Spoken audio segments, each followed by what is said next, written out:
Hi, my name is Amanda Gant, and I'm a real estate investor and licensed mortgage lender. Today I want to talk about three of my top tips for new landlords. So one of my top tips is to treat your tenants like they are customers.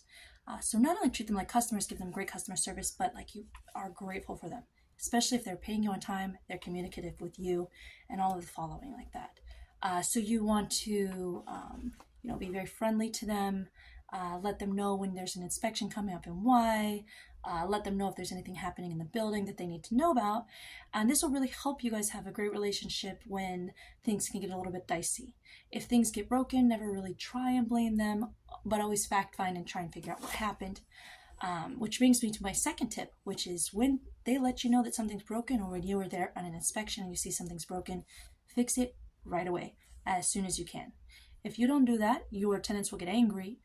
They might report you to the government, or you might have bigger problems that keep happening. Like you might have to fix more plumbing problems, or you might have to have more, just anything that you don't fix is only going to get worse. So keep your property in tip-top shape. Your tenants will be happy.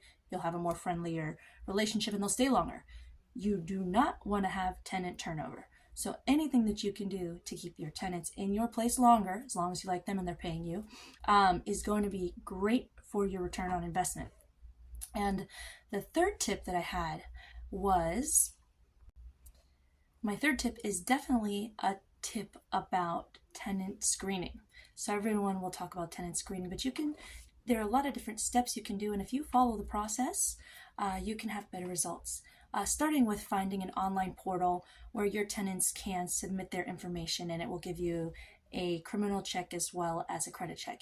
You can also go further and look in your jurisdiction or surrounding jurisdictions and search them on court cases by their last name.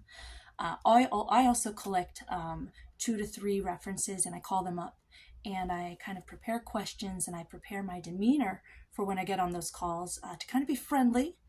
And what I've learned is ask a question and then let it go. Don't try and volunteer or start anything for them because you think it's an awkward question. You just ask it and you let them speak. And you might have some follow-up questions.